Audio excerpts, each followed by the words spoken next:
बैठ जाओ सभी लोग बैठ जाओ। Respected Arvinder sir, respected Sakshi madam, Kiran ma'am, Karishma ma'am, Navneet sir, Priya madam, and Anas sir. Good morning to one and all. Today we are gathered here for a special guest lecture from our worthy dynamic director sir. And the topic of today's lecture is Basics of Pharmaceutics and Interactive Talk. So in this lecture, Director Sir will discuss regarding the what are the pharmaceutics and their basics and their importance in our pharmacy profession. So now may I please Meditation session. now I request Madam Sakshi Madam for the meditation session. Ma'am, please. Thank you, Lokesh sir. A very good morning to one and all present here. So before starting the session on pharmaceutics, we are here for the 5 minutes meditation session. So all of you are expected to follow the instructions. I will guide you and you have to follow the same. So let us start. Sit comfortably.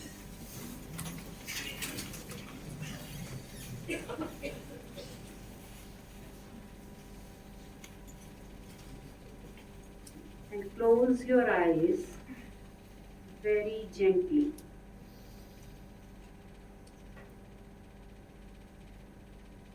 Take a deep breath in and out. Again, take a deep breath in and out. Let us start from the toes. Wiggle your toes. Feel that the energy from the Mother Earth is entering through your feet, relaxing them.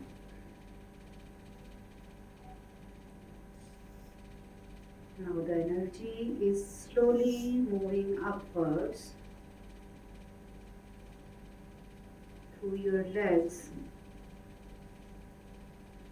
relaxing your calf muscles, knees, thighs,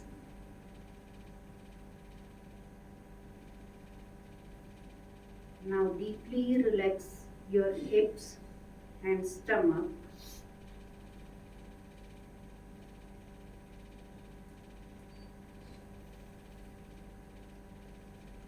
Now relax your chest and shoulders.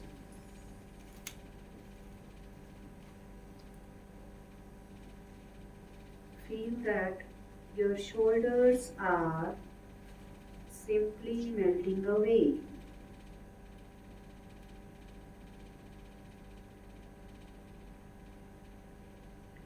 Now relax your back.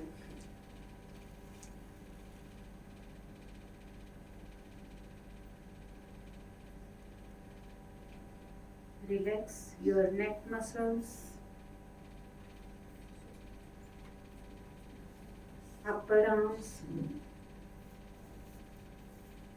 elbows, forearms, hands up to your fingertips.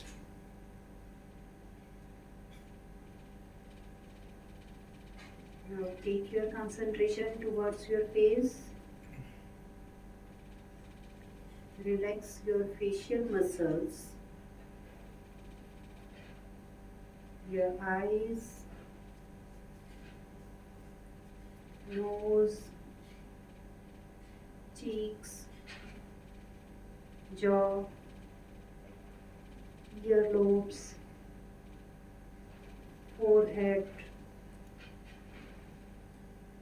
all the way to the top of your head.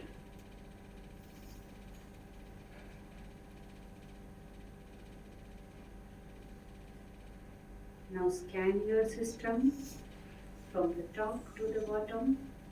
Your entire body is completely relaxed.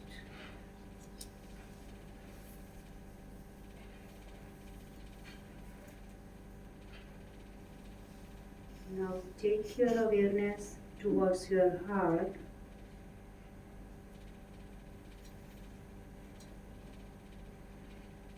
Feel yourself immersed in the love. Everyone. Good morning, sir.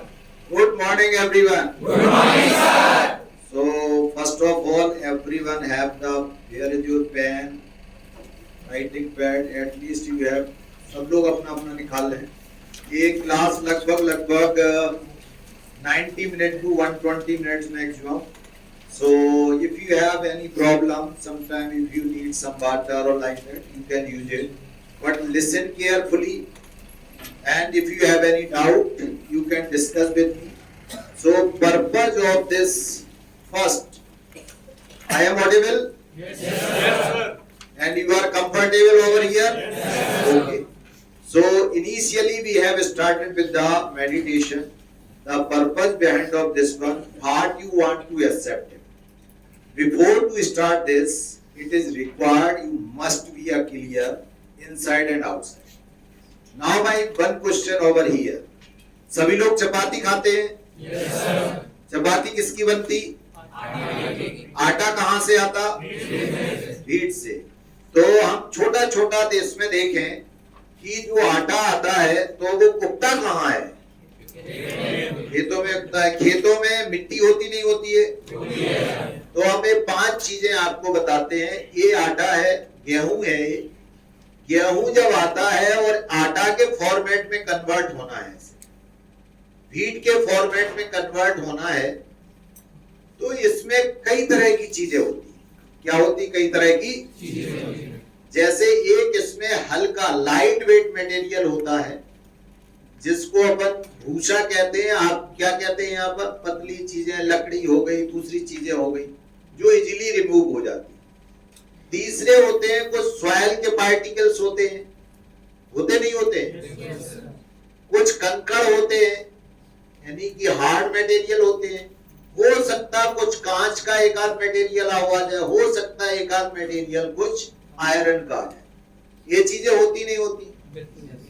तो हम क्या करते हैं इसको, गेहूं को, कि सीधा इसको साफ करना चाहते हैं कि सीधा इसको यूज कर लेते हैं? साफ करना चाहते हैं।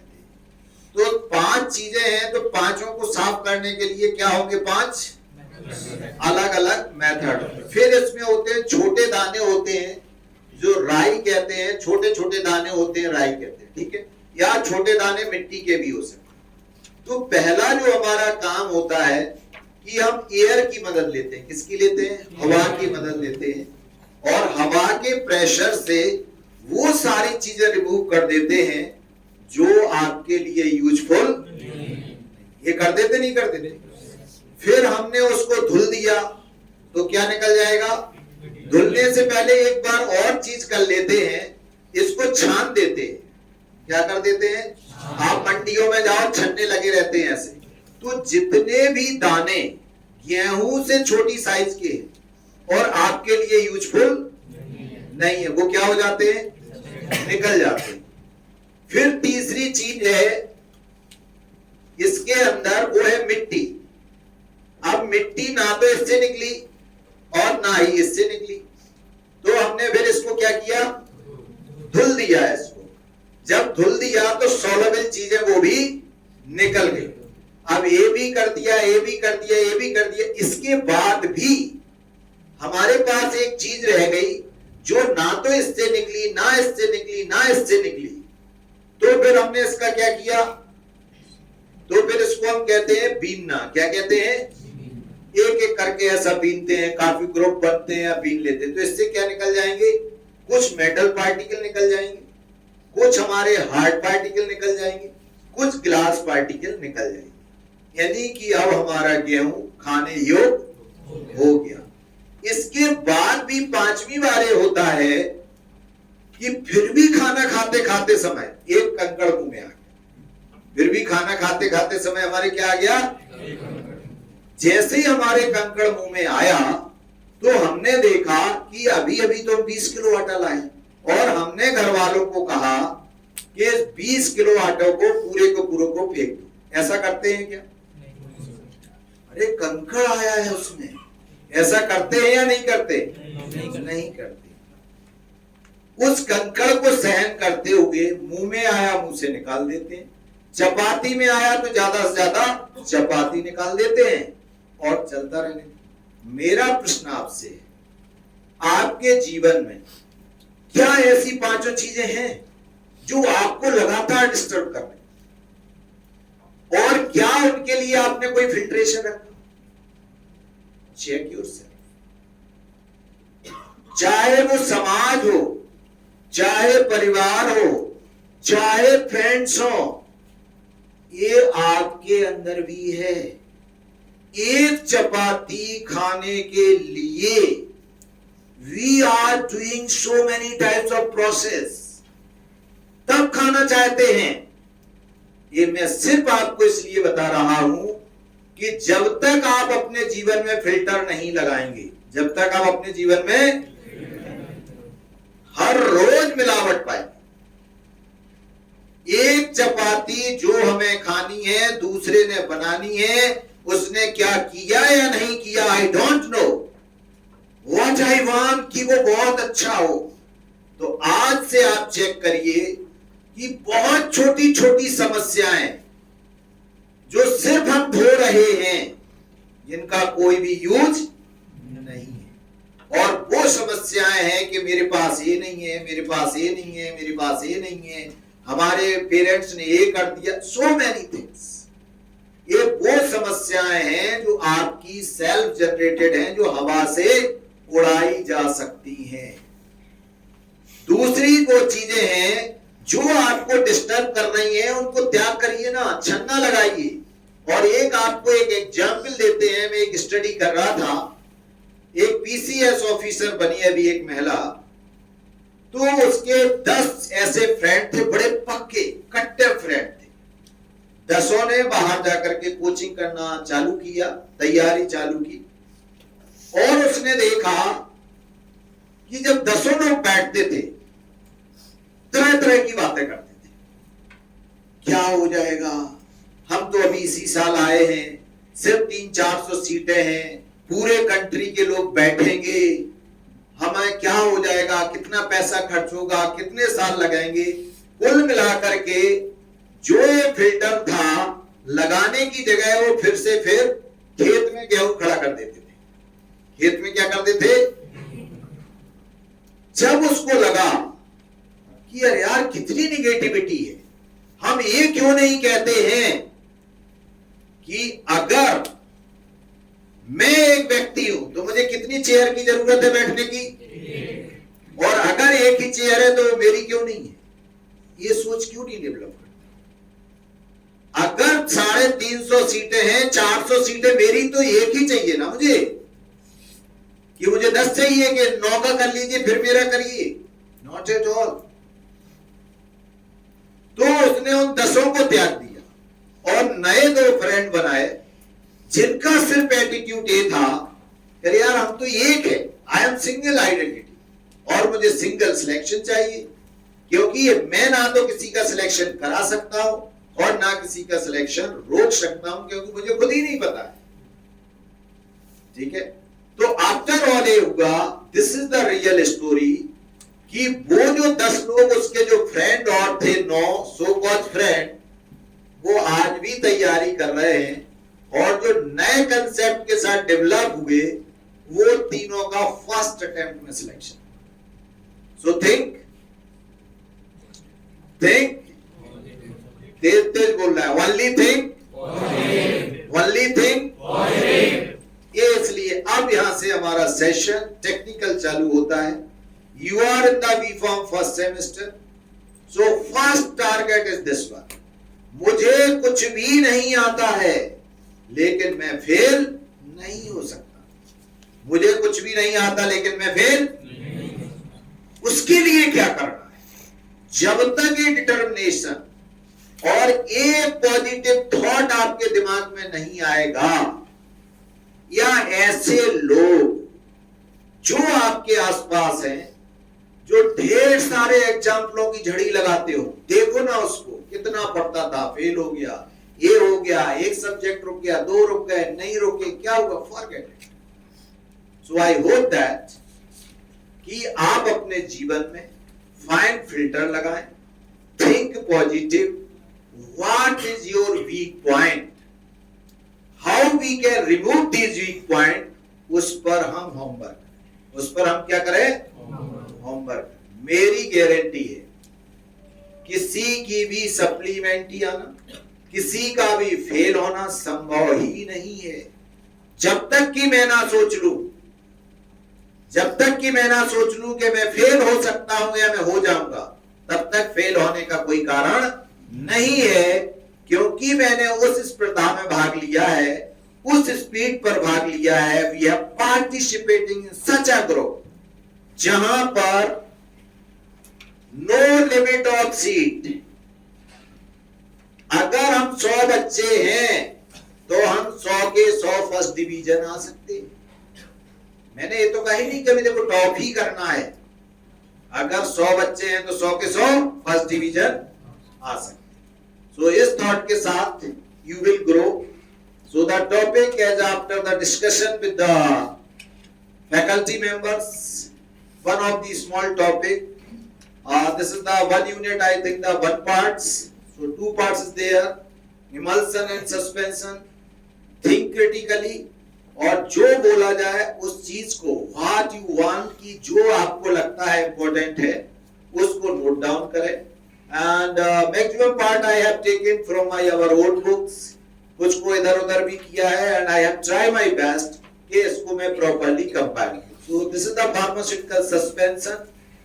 These are our important points in the subject. So these points I will try to complete of this topic: definition, advantage, disadvantage, classification, preparation of suspension, flocculated and deflocculated suspension, and last one is the very important stability problem and method of overcome. ये last वाला most probably ये this one लगभग सैकड़ों बार आ चुका हो। ये वाला question अमूमन आता ही आता है, 5 नंबर 10 नंबर 2 नंबर आना होता है। And here is the definition. कोई भी ऐसा वायवा नहीं है जिसमें what is suspension, difference between flocculated, deflocculated suspension, what is difference between emulsion and suspension, ये बात ना कही। अब सिंपल भाषा में देखें, आप जिस एनवायरनमेंट में बैठे, ठीक है, इस कमरे में हवा है या नहीं है? हवा के अंदर डस्ट पार्टिकल है या नहीं है? डस्ट पार्टिकल सॉलिड है या लिक्विड है? सॉलिड है। This is a suspension or not? इस तेज बोलना है, this is a suspension or not? Yes या no? Yes sir. This is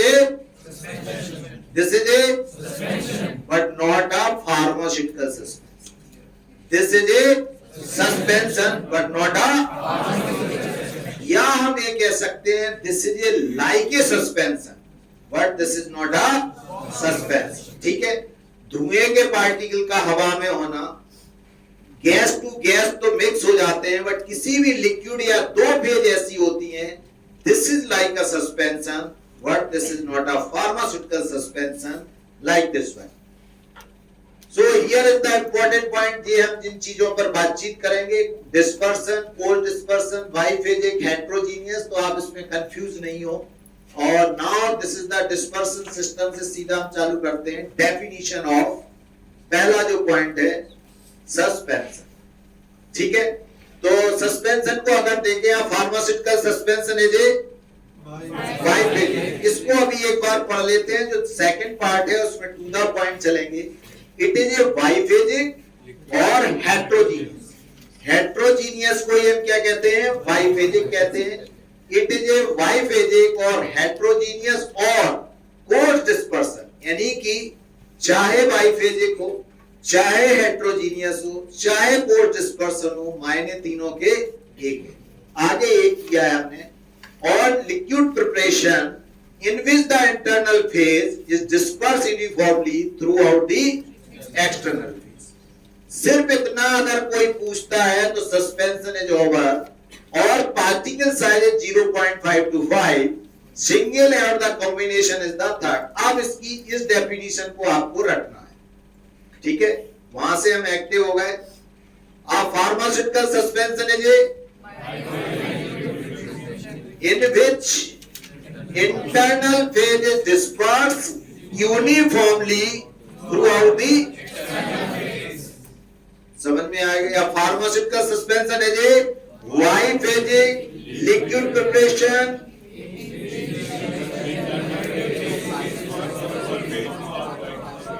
okay, यानी कि तीन चीजें आई यहां पर कि सस्पेंशन है ये वाई फेजिक। बस अगर आपने ये वर्ड यूज किया during the question asked by the external, उसको ये समझ में आ जाता है कि बच्चे को कम से कम एक ज्ञान है कि वाई फेजिक होता है कुछ। कई बार हम कहते हैं सस्पेंशन इज ए सॉल्यूशन, कई बार हम कहते थे सस्पेंशन इज ए पिक्चर। जैसे ही स्टार्ट यहां से किया जॉब रोल है जॉबर, आप फिर कुछ भी कहते हैं। तो पहली चीज इंपॉर्टेंट है कि लिक्विड प्रिपरेशन है और एक वाई फेजिक है जिसमें टू फेज होती हैं। One phase is known as the internal phase और इस फेज को हम कहते हैं डिस्पर्स फेज, और दूसरी होती है हमारी this is known as the continuous phase और इसी को हम कहते हैं एक्सटर्नल फेज, ठीक है। अब आगे जब हम देखते हैं कि जो डिस्पर्स फेज है वो लिक्विड होती है सॉलिड, वो लिक्विड होती है सॉलिड, सॉलिड इनसॉल्युबल होती है सॉल्युबल। तो प्रॉपर्टी पता लग गई है कि डिस्पर्स फेज और इंटरनल फेज कैसी होती है इनसॉल्युबल सॉलिड पार्टिकल्स, और लगभग जो साइज रेंज है this is near about 0.5 to 5 micron. और ये क्या करते हैं uniformly distribute through the continuous phase known as the external phase. And most probably external phase क्या होती है लिक्विड, और लिक्विड में भी कैसा aqueous water, most probably in the aqueous water, except some of the preparation under the category of the suspension use the external phase, they contain sometimes organic substance or sometimes of the oil like of the substance। अब एक question generally पूछा जाता है, एक जगह में viva ले रहा था तो वो आगे कहने लगा पार्टिकल की जगह ग्लोब्यूल्स, पार्टिकल की जगह ग्लोब्यूल्स किसमें होते हैं।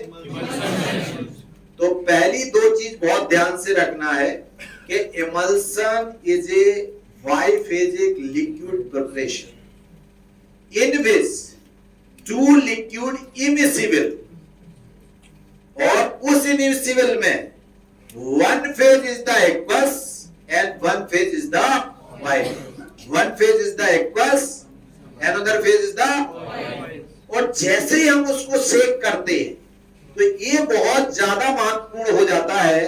कई बार इसकी इतना मिस्टेक्स करते हैं, उसमें भी लोग पार्टिकल बोलते हैं, ग्लोब्यूल्स को क्या बोलते हैं। सो दिस इज द रॉन्ग, ठीक है। जब ये है हमारा और ये भी हमारा है, अगर ये सस्पेंशन में है तो दिस इज ए पार्टिकल्स, और ये अगर इमल्सन में है तो दिस इज ए, चूंकि ये हॉलो है वायल्स का है सॉफ्ट है, so this is a globule, this is not a particle and this is not a globule. So don't to be confused. जैसे हम कहें कि क्लोरोफॉर्म प्लस वाटर दोनों एक दूसरे में मिक्स नहीं होते हैं, दोनों लिक्विड है और दोनों एक दूसरे में क्या नहीं होते हैं। This is emulsion or not? This is emulsion or not? देखते पुनः जो दिल करे। This is a emulsion, क्योंकि दो लिक्विड हैं, एक वाटर है और दूसरा क्लोरोफॉर्म है, दोनों आपस में मिलते नहीं है, इसलिए क्या है। कितनी बड़ी मिस्टेक, पहले ही ये देखिए अभी वहां से बोला क्या चाहिए ये हम भूल जाते हैं। तो वही मैं बार बार आपको बताना चाहता हूं कि ये भी लिक्विड है, ये भी लिक्विड है, ये दोनों नहीं मिलेंगे, दिस इज फर्स्ट प्रॉपर्टी। लेकिन इसमें एक क्या होना चाहिए, कोई भी ऑयल हो, लिक्विड पैराफिन से कुछ भी ऑयल हो, और दूसरा क्या होना चाहिए, एक्वस होना चाहिए, वाटर होना चाहिए। क्लोरोफॉर्म क्या होता है, this is a solvent, this is ए, जब है ही नहीं ऑयल तो इमल्शन कैसे हो सकता है, so this is not a, समझ में आ रही बात की नहीं। So don't to be confuse at any level, don't to be confuse at any level. तो आई होप दैट कि हम सस्पेंशन की डेफिनेशन, जो लोग नोट डाउन करना चाहते हैं वो तेज तेज नोट डाउन करें, कुछ पॉइंट्सों को नोट डाउन करें, मैं बाद में पूछूंगा, so take care. So internal phase, my particles are distributed suspending. तो अब हम एक बार फिर से जल्दी जल्दी बोलते हैं। Pharmaceutical suspension is a biphasic in which internal phase distributed uniformly, ठीक है। Internal phase is the insoluble in water and external phase is most probably aqueous in the nature. For stabilization of this preparation, third substance is required to add is known as now this is the ideal suspension. अब ये होता है आपने suspension बना लिया, वो ideal है या नहीं है, या उसमें क्या क्या, तो मैंने कुछ चीजों को हाईलाइट किया है। आपने कभी देखा होगा सॉस खाई है आपने, सॉस आपने पी होगी। अब सॉस की बोतल वो कहते हैं जैसे ऐसे करते हैं, इधर ब्रेड या कुछ लगाया और आप कहते हैं आज फिर इधर से ठोकते हैं, कब हो गई है, ठीक है, ऐसा करते नहीं, क्यों, due to the consistency, due to the consistency. कई बार क्या होता है कि इन्वर्जन हो जाता है, फेज सेपरेशन हो जाता है, लिक्विड लिक्विड आ जाता है और मटेरियल रह जाता है। उसी के लिए ये है पहला पॉइंट कि suspension must sufficient homogeneous at least shaking of the container and removal of the dose. Dose जब आप निकाल रहे हो, सस्पेंशन की बोतल के ऊपर एक लेवल लगा रहता है, बहुत इंपॉर्टेंट। क्या लिखा होता है, क्या लिखा रहता है, बोतल को सेक किया, सेक हम कैप को खोल के करेंगे या बंद करके करेंगे, बंद करेंगे, फिर खोलोगे ना निकालने के लिए, खोलने, चम्मच में डालने तक यूनिफॉर्मली डिस्ट्रीब्यूट होना चाहिए, खोलने चम्मच में डालने तक क्या होना चाहिए, क्यों होना चाहिए यूनिफॉर्म। एक सस्पेंशन की बोतल पर एक लेवल बना होता है, उस लेवल के ऊपर एक खास बात लिखी रहती है। मुझे दवाई पीनी है, दवाई किस हिसाब से पी जाती है, किस हिसाब से पी जाती है, क्या लिखा होता है, हाँ बोलो बोलो क्या, Sir, each 5 ml contain. Very good. Each 5 ml contain this amount. Let us consider 3 mg of the drug. ठीक है, दिस इज, ये डिसाइड क्या करता है, डोज को डिसाइड, ये किसको डिसाइड करता है, डोज को। अब जब हमें 1 टीस्पून की बात आई तो मुझे आ गया 1 dessert spoon full, 1 table spoon full, 1 wine glass full और 1 टी कप फुल, ऐसे ही याद आ गया मुझे, ठीक है। 1 T-spoon full means how much ml, कौन बताना चाहता है, how much ml, 1 T-spoon full. कठिन है, सरल है, क्वेश्चन पढ़ लिया ना ये आप लोगों ने, जो भी बताना चाहते हो, गलत से ज्यादा क्या होगा, अच्छा ना नंबर कट रहे हैं ना मिल रहे हैं, व्हाट यू कैन लर्न, ठीक है। 1 teaspoonful means 1 teaspoonful means what is the problem, 1 dessert spoonful means, तेज तेज बोलना है, देखो जो बोला बोल दीजिए। 1 डेजर्ट स्पूनफुल मींस, देखो कोई 10 अभी 8 बोला था, अब 10 किस लिए करना है। 1 table spoonful means, 1 dessert spoonful means 5 और 3 जोड़ देना 8 ml, and 1 table spoonful means, कितना गलत होता जा रहा है, ठीक है। तो ये आप ध्यान ही नहीं रख रहे हो, तो आप 1 teaspoonful means 1 teaspoonful means 1 tablespoonful means 1 tablespoonful means 15 ml. कितना ml? 15 ml. मैंने भी तभी पढ़ा था, भूलता नहीं हूँ, ये चीजें तो नहीं भूलता हूँ।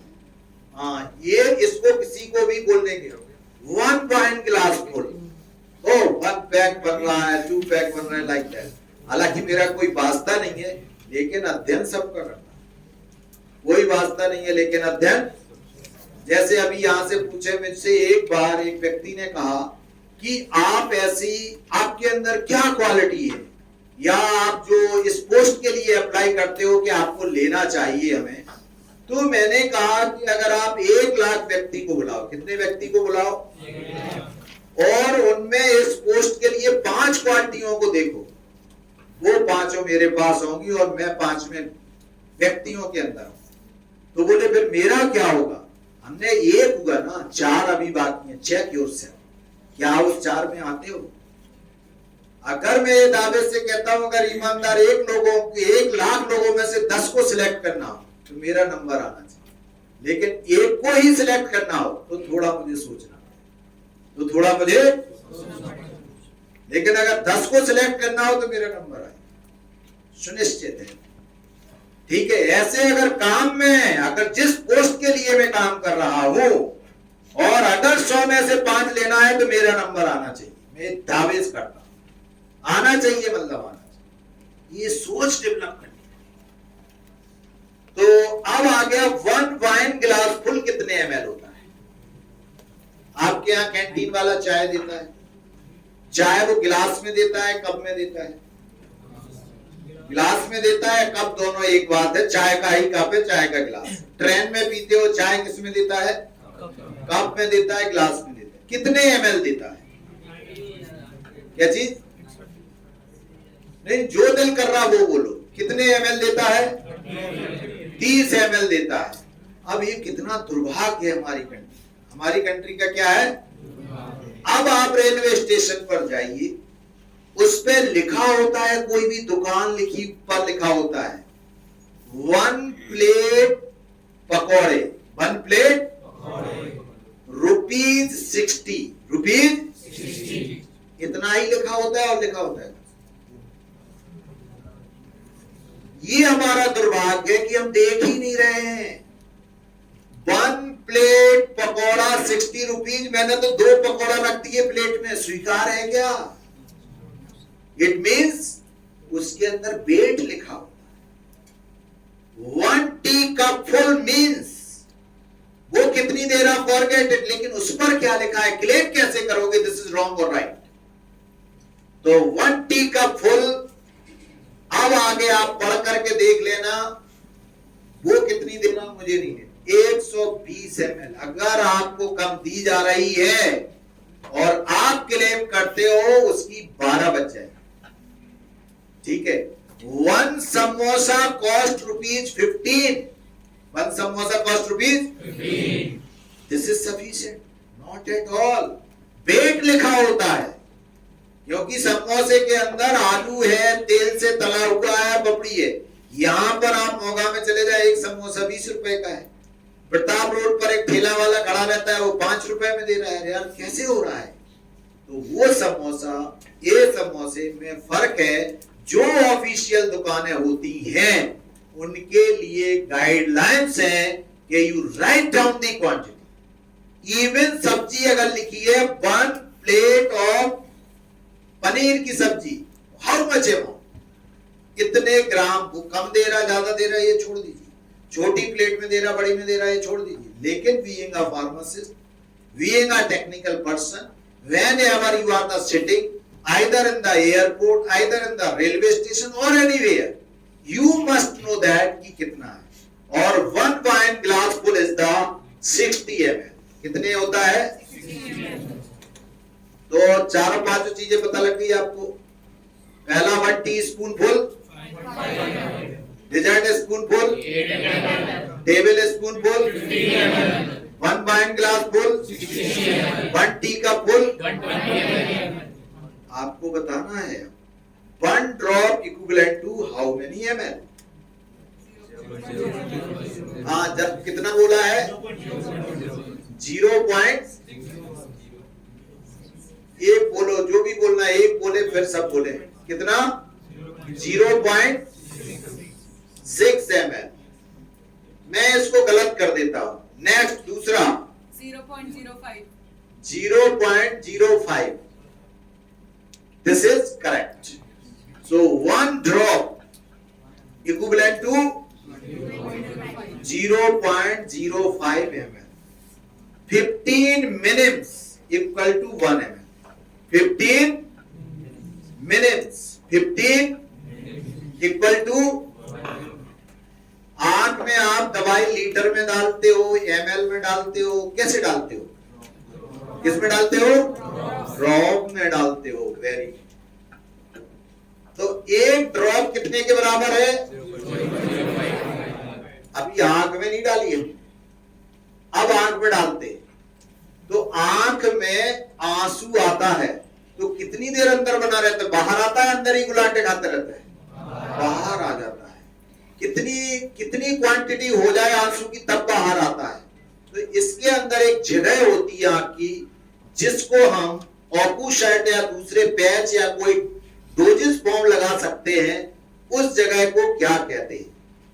उसका बहुत सुंदर सा नाम है और ये जीपैट में भी आता। अच्छा, मैं सारी चीजों को ध्यान रख के बोल रहा हूं। आगे वाले 4 साल तक का आपको अगर दिमाग फिक्स रखोगे ना, अच्छा, इनमें से कुछ ना कुछ आना है। इसको कहते हैं क्यूल डी से। कुछ और पढ़ते होंगे बट हम यही पढ़ते हैं, ठीक है, क्यूल डी से।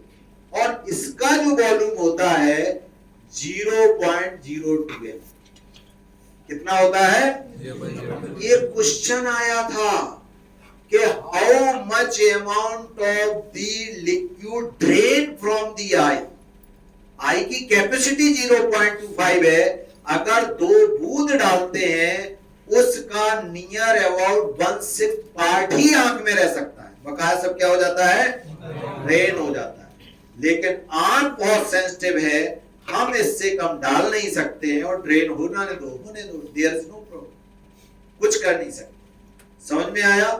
तो जो चीजें आप पॉइंट देख रहे हैं, तो आज आपको ये 6 जो आपको 15 मिनट से लेकर के एक बच्चे को याद होना चाहिए, ठीक है। Now this is the ideal suspension को जल्दी करेंगे, दिमाग को खुला रखें। बीच में आपको technically and sound service I will try my best कि आप तक मैं अपनी बात रख सकूं और आपको समझ आ रहा है या नहीं आ रहा, ये बात की बात है। क्या मैं आपको समझा पा रहा हूं? दिस इज इम्पोर्टेंट, क्योंकि मेरी भी तो कैपेबिलिटी, मैं तो कह रहा हूं मुझे बिल्कुल नहीं आ रहा समझ। आप समझा सकते हो तो समझाओ ना, ये मुझे चाहिए। अगर आपको कुछ भी समझ नहीं आ रहा और मैं समझा सकता हूं और आपको समझ में आ जाए, then the importance and value of the teacher and value of myself, otherwise कुछ भी नहीं। ये मेरा कंसेप्ट है। अमूमन क्वेश्चन को तुम्हें समझ ही नहीं आ रहा है, यार मेरे को नहीं आ रहा ना, तो आप समझाइए। It is the simple. मेरा क्वेश्चन ये होता है, क्या मैं अपनी बात आप तक पहुंचा पा रहा हूं या नहीं पहुंचा?